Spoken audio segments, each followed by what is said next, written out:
Frères et sœurs en islam, ce que vous allez entendre aujourd'hui dépasse l'imagination. Des paroles chuchotées dans les cercles de savants, des visions partagées entre les murs sacrés des mosquées, des rêves puissants confiés par des chers reconnus pour leur piété. Tous convergent vers un seul et même nom, le Mahdi. Il ne s'agit pas de rumeurs ordinaires. Ce sont des récits que peu osent dévoiler et qui pourraient si bien annoncer le début d'un bouleversement prophétique. Que se passe-t-il aujourd'hui dans le monde musulman? Pourquoi tant de savants, de chers et de guides spirituels parlent-ils de son imminente venue? Avant de plonger dans ces révélations, abonnez-vous à cette chaîne, La Foi Islamique. Ensemble, explorons la vérité à la lumière du Coran, de la Sunna et des signes des temps. Au nom d'Allah, le tout miséricordieux, le très miséricordieux, ô Seigneur, éclaire nos cœurs de ta lumière, affermis notre foi dans les épreuves, et accorde-nous la guidance à travers les signes que tu révèles à tes serviteurs sincères. Partie 1. Les cheikhs qui ont parlé. Des voix respectées qui s'accordent. Ils ne sont ni des youtubeurs sensationnalistes, ni des rêveurs illuminés. Ils sont des porteurs de savoir, des veilleurs dans la nuit du monde moderne, des hommes qui ont passé leur vie à lire, à prier, à observer et à se taire, jusqu'à ce que le poids des signes les pousse à parler. Cheikh Imran Hossein, Cheikh Nabil Al-Awadi, Cheikh Al-Habib Ali Al-Jifri. 3 noms, 3 horizons, mais un même frisson dans leurs propos. Quand ces figures prononcent le mot Mahdi, ce n'est jamais à la légère. C'est après des années de méditation, d'étude des hadiths, et parfois d'un rêve venu troubler leur nuit. Cheikh Nabil Al-Awadi, figure du monde sunnite, réputé pour sa prudence, n'a pas cherché à créer le buzz. Il a simplement déclaré, dans une voix tremblante mais ferme, « Nous vivons une époque où les signes mineurs sont quasiment tous passés. Il ne reste que les grands, et le Mahdi en est la clé. » Cette phrase n'est pas un cri. C'est un signal, discret mais profond. Et pour ceux qui connaissent la science des signes, ce genre de déclaration ne peut être ignoré. Ce n'est pas un homme quelconque qui parle. C'est un érudit, formé, entouré, respecté. Et pourtant, il ose évoquer ce que beaucoup n'osent qu'effleurer, l'imminence. Puis vient Cheikh Al-Habib Ali Al-Jifri, dont la parole est connue pour sa douceur, mais aussi sa profondeur spirituelle. Il ne donne pas de date. Il ne fait pas de chronologie. Il raconte un rêve qu'il a vu, un rêve bouleversant. Un homme au visage lumineux, à la Mecque, entouré de croyants criant « Tu es notre guide ». Il n'a pas dit que c'était le Mahdi. Il n'a pas prononcé ce mot. Mais son regard, en racontant ce rêve, parlait pour lui. Il tremblait d'émotion, comme si cette vision avait traversé son âme. Ce qu'il faut comprendre ici, c'est que ces hommes n'agissent jamais sur une impulsion. Ils sont les héritiers d'un savoir minutieux, transmis à travers les générations. Lorsqu'ils parlent, c'est avec des siècles de prudence derrière eux. Alors pourquoi maintenant? Pourquoi ces allusions, ces récits, ces alertes? Parce qu'ils sentent, non pas dans un délire mystique, mais dans une analyse du monde. Ils voient les systèmes s'effondrer, les tyrans se multiplier, les cœurs s'assombrir et l'humanité atteindre un tournant. Et dans ce contexte chaotique, leur voix devient une lanterne. Une lanterne qui ne dit pas « il est là », mais qui murmure « il approche ». Et ce murmure devient une symphonie quand on entend Cheikh Imran Hossein évoquer la fin des temps. Depuis des décennies, il décrypte les signes. D'abord ignoré, puis critiqué, il est aujourd'hui écouté. Pourquoi? Parce que ce qu'il a annoncé hier devient réalité aujourd'hui. Lui aussi évoque l'arrivée du Mahdi. Pas comme une certitude datée, mais comme une conséquence logique de ce que les textes annoncent et que les événements mondiaux confirment. Ces cheikhs ne cherchent pas à convaincre. Ils appellent à préparer. non pas les valises, mais les cœurs. Ils ne disent pas « croyez à notre vision », ils disent « retournez à Allah, rapprochez-vous de la vérité, soyez prêts ». Et c'est peut-être cela le plus bouleversant. Ce n'est pas le contenu de leur vision qui nous secoue, c'est leur sincérité, leur prudence, leur douleur aussi lorsqu'ils évoquent ce qui vient. Car ils savent que l'arrivée du Mahdi ne sera pas un feu d'artifice. Ce sera une secousse, un réveil, une épreuve. Et seuls les cœurs connectés à la lumière divine tiendront. Partie 2. Des rêves révélateurs. Ce que certains ont vu du Mahdi. Dans le silence de la nuit, alors que le monde dort et que les âmes s'élèvent, certains voient. Pas avec les yeux du corps, mais avec ceux du cœur. Ces rêves ne sont pas des fantaisies. Ce sont des fragments, des éclats du monde invisible que Dieu offre à ceux dont le cœur est purifié. Le prophète Muhammad l'a dit. Le rêve véridique est une des 46 parties de la prophétie.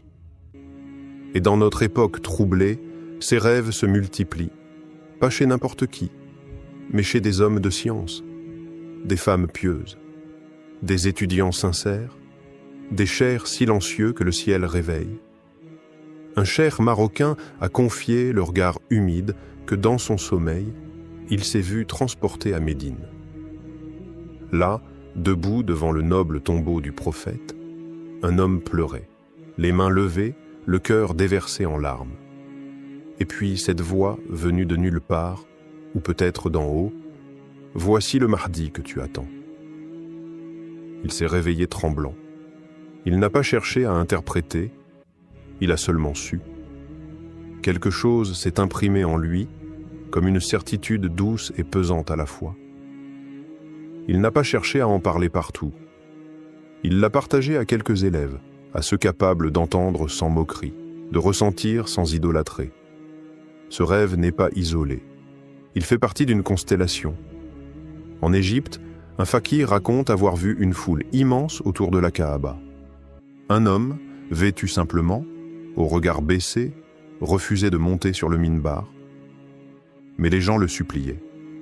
Ils l'appelaient par un nom qu'il n'ose plus répéter sans frissonner. À Karachi, une femme pieuse raconte une vision où la nuit s'est éclairée d'une lumière intense. Un homme marchait entre les ruines d'un monde brisé. Derrière lui, des enfants, des savants, des orphelins. Il ne parlait pas, mais sa présence apaisait. Les oiseaux se taisaient et même le vent semblait écouter. Et ce qui trouble le plus, c'est l'universalité de ces visions. Pakistan, Yémen, Europe, Afrique, Indonésie, France, partout, les récits se recoupent. Le même homme, la même pudeur, la même scène, la foule, la lumière et une voix qui désigne sans désigner, et pourtant aucune coordination entre ces rêveurs, aucun agenda, juste des cœurs qui cherchent Dieu, des âmes qui pleurent en prière. Et parfois, la nuit leur répond. Ces rêves parlent tous de la même chose. Un homme qui ne veut pas être reconnu, qui refuse le pouvoir, mais que les gens reconnaissent malgré lui. Un homme qui pleure devant le prophète et qui porte une lumière intérieure que même les aveugles sentiraient en passer. Alors, que faire de ces récits? Les rejeter en bloc? Les ranger dans une case de coïncidence collective?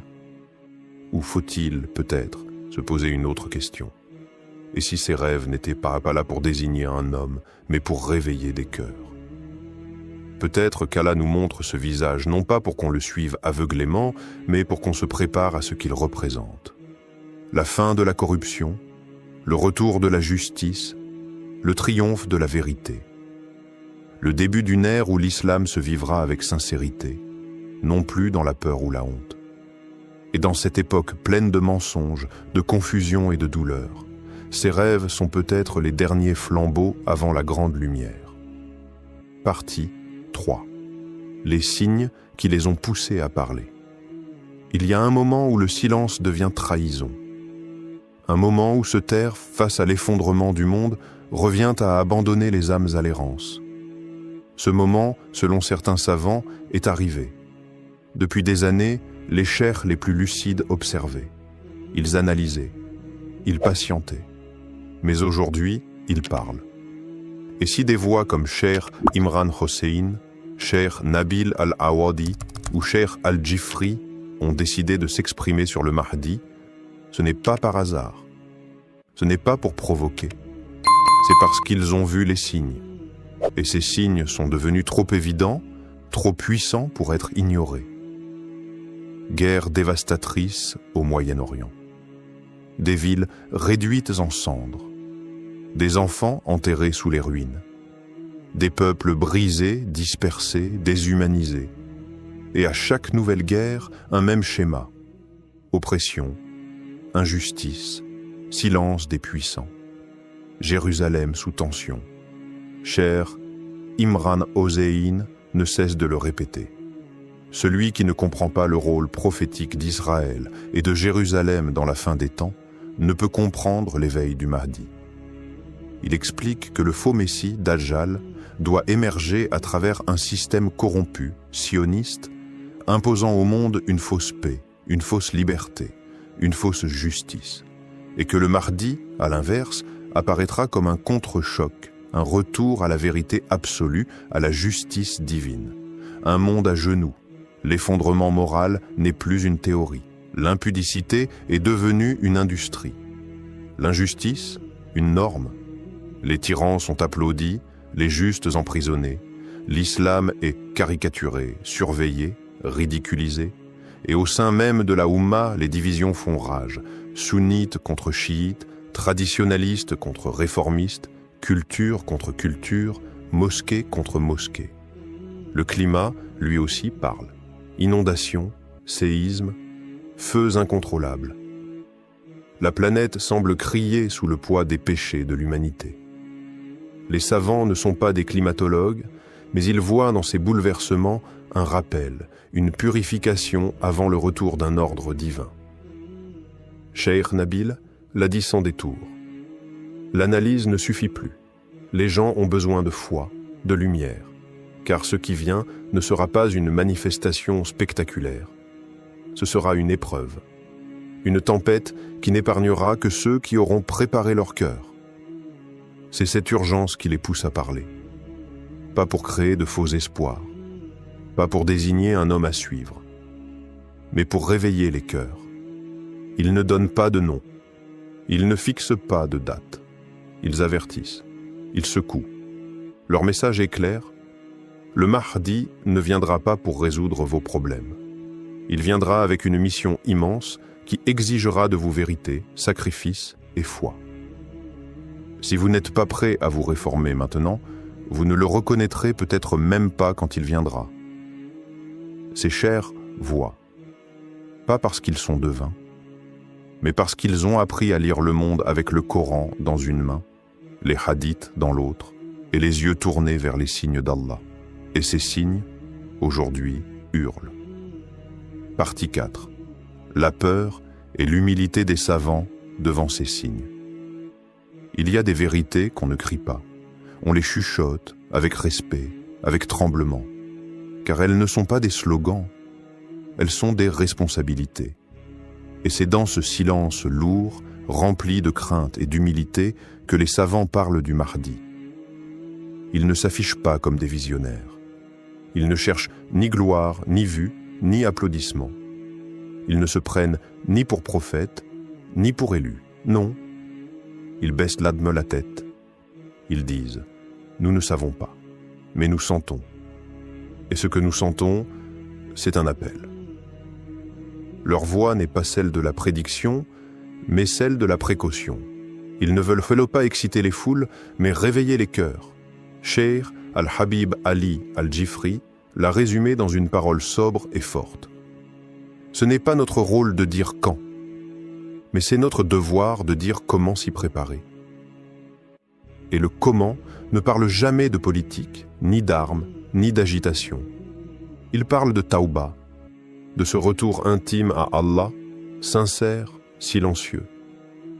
Il parle de prières nocturnes, celles que personne ne voit, celle que seule la miséricorde d'Allah entend. Il parle de lecture du Coran, pas en récitation automatique, mais en méditation, en imploration. Il parle de purification du cœur, d'abandon des rancunes, des orgueils, des attaches mondaines. Car ce qui arrive, si cela arrive dans notre génération, ne sera pas une gloire facile, mais une épreuve immense. Le Mahdi, s'il est proche, ne viendra pas avec des promesses de confort ou des miracles de facilité. Il ne viendra pas flatter les foules, ni confirmer les illusions. Il viendra avec la vérité, pure, tranchante, exigeante. Et cette vérité ne se lit pas sur les pancartes, elle se lit dans les âmes. Et seules celles qui auront été purifiées pourront la reconnaître. Les savants insistent donc. Ce n'est pas une question de date, c'est une question d'état. Peut-être ne viendra-t-il pas dans nos vies. Peut-être oui. Mais si nous voyons les signes, alors ne rien dire, ce serait trahir. Ils parlent avec des larmes, pas avec des certitudes. Ils ne promettent pas, ils avertissent. Car la peur qu'ils portent dans leur cœur n'est pas celle du chaos, mais celle d'un peuple musulman endormi, qui pourrait rater ce moment décisif par simple distraction. Et ils rappellent ceci, avec douceur mais fermeté. Ne vous occupez pas de reconnaître le Mahdi, occupez-vous de devenir le genre de croyant qu'il reconnaîtra. Le Mahdi ne regardera pas la barbe, ni la tunique, ni les discours grandiloquents. Il regardera les cœurs, il les sentira, il les appellera. Et seuls ceux qui auront préparé leur âme à la vérité répondront à l'appel. Partie 5. Et si l'heure était vraiment proche? Et si ces murmures qu'on entend un peu partout n'étaient pas des coïncidences? Et si ce que disent ces chers n'était pas de l'exagération, mais un cri d'alerte voilé, une sonnette qu'Allah fait résonner dans le cœur des sincères? Et si c'était notre génération? Oui, celle-là même qui scrolle, qui doute, qui cherche sans toujours savoir quoi, qui allait voir de ses propres yeux le Mahdi marcher sur cette terre? Regarde autour de toi, les repères s'effondrent, les valeurs sont inversées, la lumière semble s'éteindre et l'obscurité gagne du terrain, même dans les âmes. Mais peut-être est-ce précisément dans cette nuit profonde qu'Allah a voulu que la lumière du Mahdi apparaisse. Et si ce n'était pas une légende? Et si ce n'était pas pour les autres, pour une époque lointaine, pour des récits d'histoire? Et si c'était maintenant, dans notre époque confuse et vacillante, qu'Allah a envoyé son serviteur caché, son réformateur promis, son signe vivant? Les jeunes musulmans, aujourd'hui, sont à la croisée des chemins. Beaucoup se sentent perdus, tiraillés entre modernité et foi, entre doutes et espoirs. Mais justement, c'est pour eux que le Mahdi est un espoir vivant. Un homme qui ne sera pas là pour séduire, mais pour réveiller. Pas là pour impressionner, mais pour guider. Pas là pour caresser l'ego, mais pour bousculer les cœurs. Il n'aura pas besoin de microphone. Il n'aura pas besoin de projecteur. Sa lumière viendra d'Allah, et ceux qui l'attendent avec foi le reconnaîtront sans confusion. Mais attention, ce n'est pas en spéculant sur lui qu'on se prépare. Ce n'est pas en débattant de son nom, de son origine, ou de ses gestes qu'on devient un de ses partisans. Ce n'est pas en surveillant les réseaux ou en cherchant des dates que l'on se tient prêt. C'est en purifiant son cœur. C'est en revenant à la prière, même quand personne ne regarde. C'est en refusant l'injustice, même dans le silence. C'est en écoutant les appels des savants, ces hommes droits qui n'ont rien à vendre, mais tout à transmettre. Non pas pour alimenter la panique, mais pour réveiller la foi. Parce qu'un jour, peut-être bientôt, peut-être très bientôt, tu te lèveras un matin et tu entendras que quelque chose a changé à la Mecque, ou qu'un homme inconnu a rassemblé des croyants, et que les visages pleurent, que les cœurs vibrent, et que ce que tu croyais loin était maintenant tout proche. Alors, seras-tu prêt ce jour-là? Ou feras-tu partie de ceux qui ont entendu, qui ont douté et qui diront « Si seulement j'avais pris cela au sérieux ». Frères et sœurs, ce que vous venez d'entendre n'est pas une fiction. Ce n'est pas un récit pour frissonner, ni une histoire pour passer le temps. C'est une réalité qui frappe à la porte. Un souffle prophétique qui traverse les siècles et qui, aujourd'hui, se rapproche de nous. Des savants ont parlé. Des rêves ont été vus. Des signes se sont enchaînés. Mais tout cela, ce ne sont que des clés. La vraie question, elle était là. Que faisons-nous de ces clés? Tu peux fermer les yeux.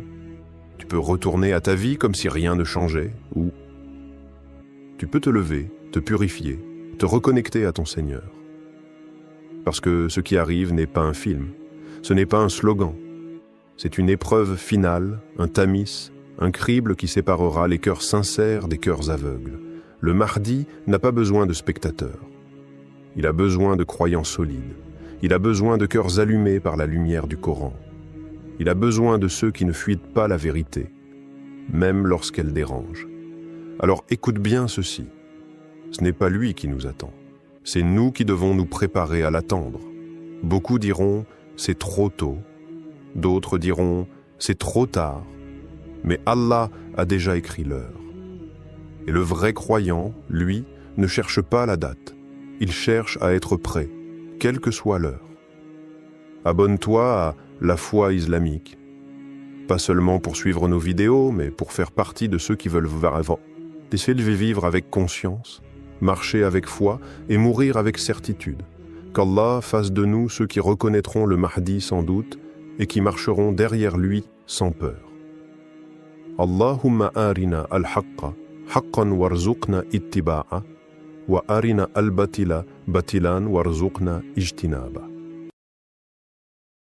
Frères et sœurs, il y a des moments dans l'histoire où les événements ne sont plus isolés, où les signes se regroupent, s'enchaînent et pointent tous vers une même direction. Nous vivons une époque étrange, marquée par des bouleversements géopolitiques, spirituels, climatiques. Et si tout cela annonçait un seul et unique lieu, un lieu prophétisé, attendu, craint par certains, espéré par d'autres, le lieu de l'apparition du Mahdi. Avant de commencer, abonnez-vous à la chaîne La Foi Islamique pour ne rien manquer des révélations à venir. Car ce que vous allez entendre maintenant pourrait changer votre manière de regarder le monde. Bismillah, wa salat wa salam ala Rasulillah. Ô Seigneur des mondes, éclaire nos cœurs par ta lumière, guide nos âmes vers la vérité et fais de nous des témoins sincères de ton décret. Ya Allah, accorde-nous la clairvoyance de reconnaître tes signes et la force de rester ferme lorsque viendra l'épreuve. Partie 1. Les signes avant-coureurs dans les hadiths. Ils sont là, non pas dans les récits d'un vieux livre poussiéreux qu'on feuillette par curiosité, mais dans les journaux, les écrans, les cris des peuples opprimés et les secousses invisibles de l'histoire. Les signes. Ils frappent à notre porte, et chaque jour, ils deviennent plus évidents. Le prophète Mohammed, le véridique, n'a laissé aucune zone d'ombre. Dans les recueils les plus authentiques, ses paroles retentissent comme un écho lointain, ou comme un avertissement imminent. Il a parlé d'un monde bouleversé, d'un déséquilibre général, de nations qui s'affrontent dans des conflits sans fin, de puissances qui s'effondrent, de peuples qui crient justice, de sang versé dans les lieux saints. Il a parlé de Cham, cette terre bénie et meurtrie. Il a mentionné Al-Quds, centre de tensions et d'enjeux mystiques. Il a désigné l'Arabie, touchée par des luttes internes, des divisions claniques, des effusions qui tachent même les lieux les plus sacrés. Et maintenant, regarde le monde autour de toi. Tout est en place. Des savants de toutes les époques, de l'Andalousie aux confins de l'Asie, ont consacré leur vie à étudier chaque détail de ces prophéties. Des générations entières ont tenté de tracer sur les cartes les lieux où ces signes se croiseraient. Et presque tous s'accordent sur un point. Le Mahdi apparaîtra à la Mecque entre la pierre noire et le Maqam d'Ibrahim, là où les âmes en quête se retrouvent, là où la foi vibre avec une intensité unique. Mais voilà la nuance que peu perçoivent. Si la Mecque est le point d'émergence, cela ne signifie pas qu'il n'y aura pas d'autres étapes. Car avant de se dévoiler au monde, le Mahdi est un homme qui marche dans l'ombre. Il ressent les douleurs du monde. Il traverse les nations, peut-être même les grandes capitales. Il voit l'injustice, il entend les appels des opprimés, il apprend en silence. Certains signes visibles, les guerres, les tremblements de terre, les crises sociales, sont comme les grondements avant une éruption. Mais il y a aussi des signes invisibles, des rêves partagés, des cœurs troublés sans savoir pourquoi, une sensation diffuse que quelque chose se prépare, quelque part.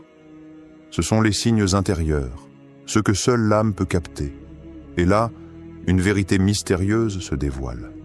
La terre semble orienter tous les regards, tous les cris, toutes les prières vers un même point, un centre qui n'est pas encore révélé, mais qui agit déjà.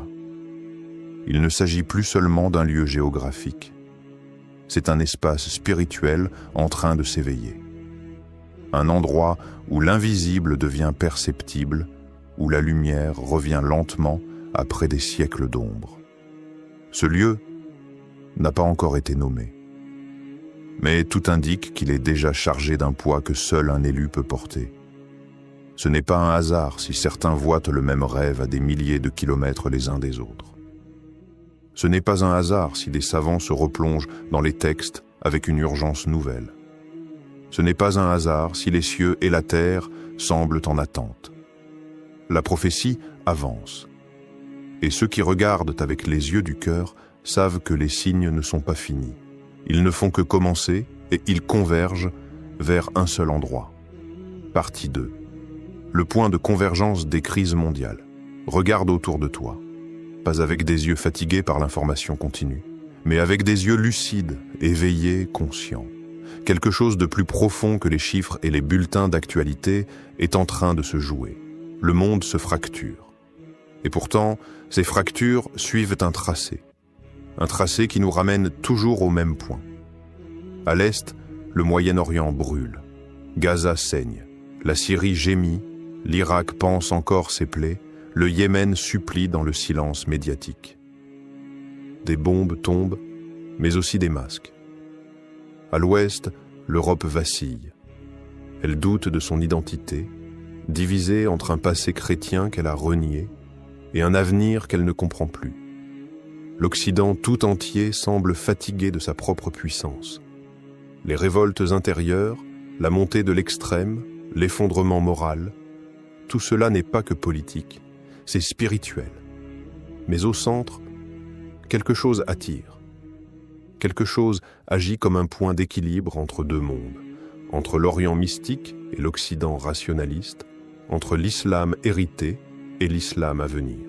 Ce point, c'est le cœur de la Méditerranée. Une zone où Jérusalem, Damas et la péninsule arabique forment un triangle sacré. Un triangle qui, depuis des siècles, abrite les plus grands bouleversements spirituels et géopolitiques.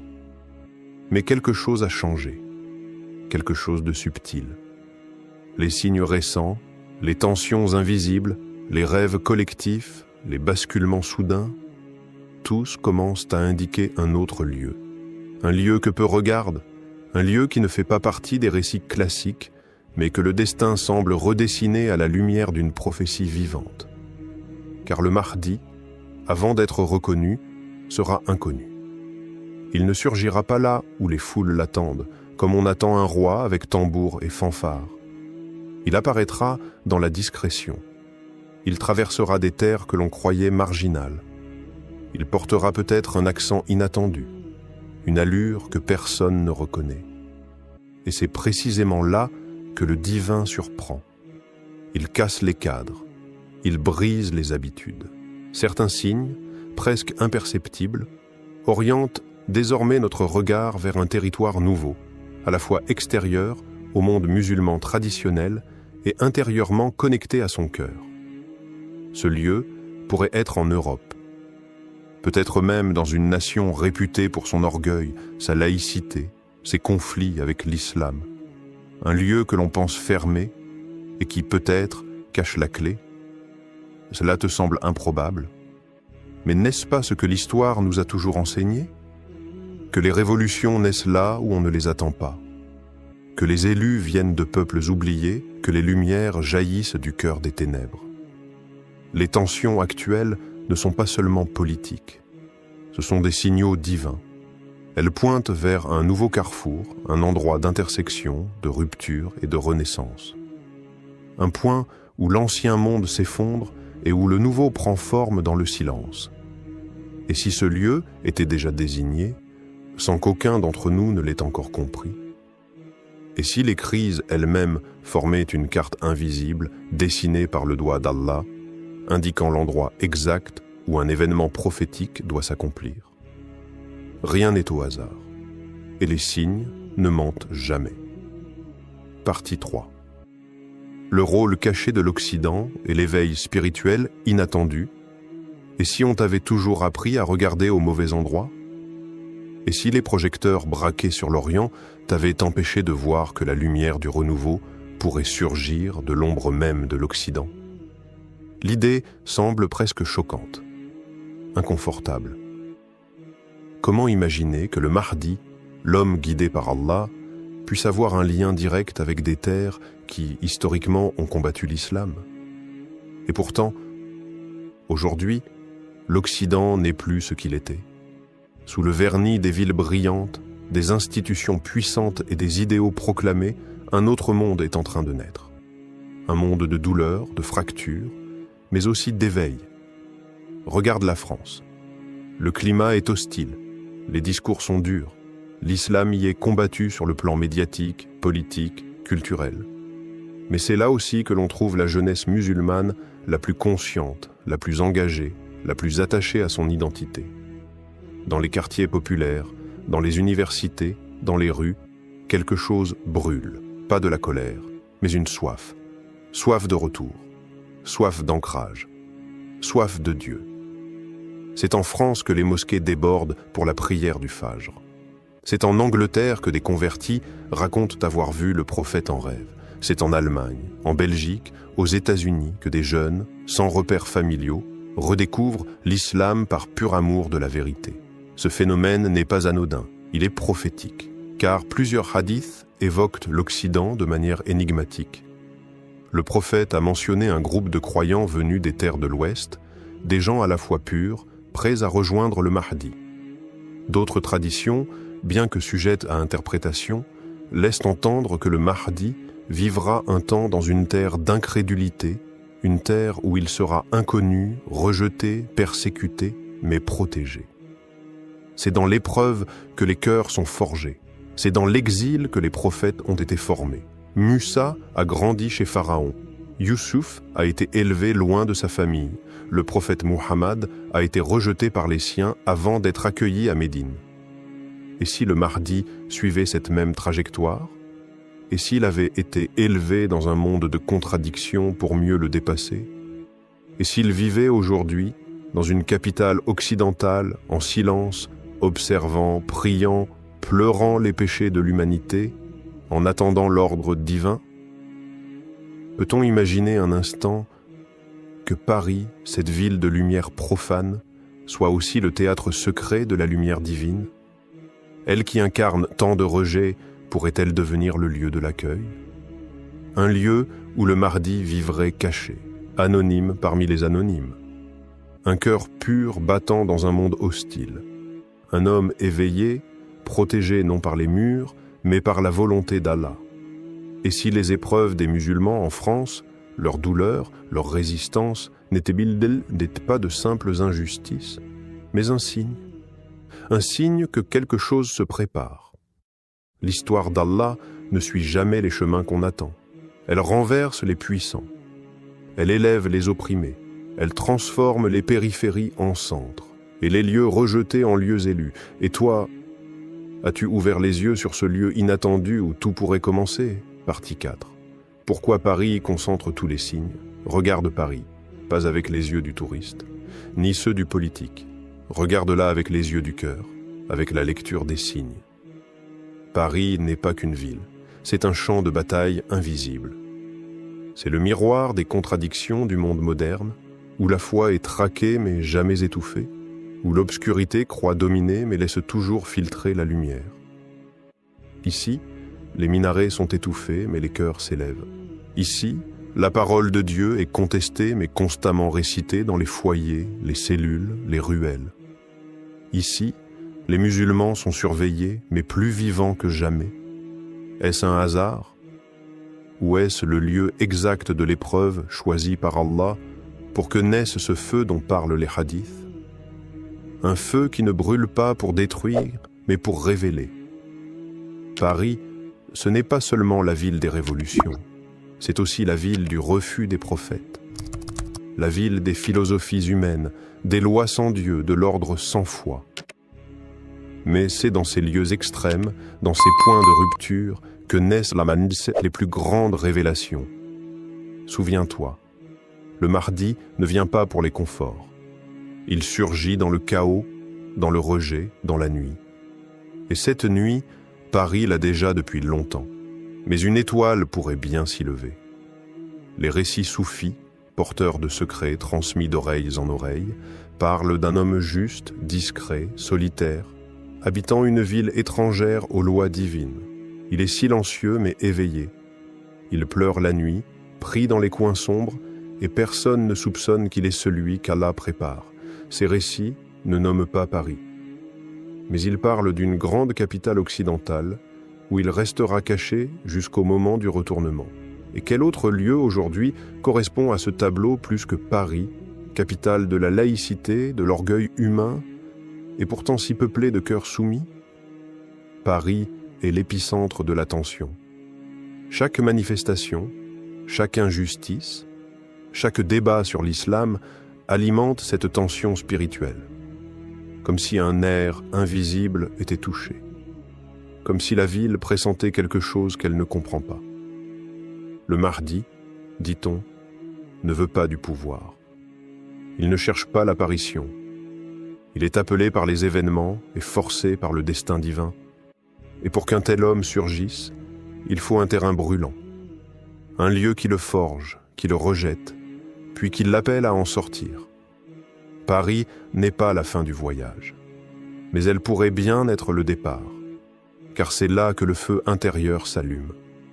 C'est là que le silence du Mahdi devient plus fort que les cris du monde. C'est là, dans les rues chargées de colère, dans les regards pleins de rejet, dans les invocations nocturnes des oubliés, que la lumière se prépare à descendre, et quand elle se déversera, elle ne viendra pas avec des slogans, mais avec le poids de la vérité. Partie 5. Les cartes anciennes et les révélations ésotériques. Il existe des cartes que l'on ne trouve pas dans les manuels scolaires. Des cartes que l'on ne trace pas avec des frontières politiques, mais avec des lignes invisibles, des lignes d'énergie, des trajets de lumière, des veines spirituelles que les anciens connaissaient. Les maîtres soufis les appelaient par les routes secrètes de la présence divine. Selon eux, certains lieux sur Terre ne sont pas seulement géographiquement stratégiques, mais cosmiquement choisis. Des nœuds où le ciel rencontre la Terre, où le destin du monde s'articule. Parmi ces points faits mystérieux, Paris apparaît, pas comme une ville sainte, mais comme un croisement, un carrefour chargé, un point d'intersection entre les tensions de la fin des temps. Là où les civilisations s'entrechoquent, là où les idées s'affrontent, là où la lumière et les ténèbres dialoguent sans cesse. Des cartes anciennes, juives, chrétiennes et musulmanes mentionnent un centre du monde. Non pas au sens physique, mais énergétique, elles parlent d'un cœur de l'humanité, d'un lieu où les événements de la fin convergeront avant de se rediriger vers l'Est. Et dans ces textes symboliques, on retrouve en filigrane la ville de Paris. Les soufis évoquent une géométrie spirituelle. Mecque, Jérusalem, Damas, et un quatrième point invisible plus à l'ouest. Un point de silence, un point de gestation. Certains maîtres ont chuchoté, loin des foules. Là où les prophètes ne sont pas attendus, là apparaîtra le signe. Et puis il y a les rêves, des croyants sincères, pieux, qui ne cherchent ni gloire ni mythe, rapportent des songes étonnants. Un homme, vêtu simplement, debout au cœur d'une grande ville européenne. Son visage est paisible, son regard porte une lumière antique. Il ne parle pas, mais ceux qui le voient comprennent sans mots. Il est là, et le monde l'ignore. Des coïncidences étranges, des versets récités dans des ruelles, entendus par des inconnus au moment exact où leur cœur cherchait Dieu. Des apparitions de lumière au-dessus des minarets en pleine nuit, des enfants récitant des sourates qu'on ne leur avait pas encore enseignées, des prières exaucées dans les moments les plus noirs. À Paris, ce ne sont peut-être que des coïncidences, ou peut-être sont-elles les signes subtils du réel, comme des gouttes d'eau avant la tempête prophétique. Le Mahdi, selon certains récits, marchera longtemps dans l'ombre avant d'être appelé à la lumière. Et cette ombre peut être une ville,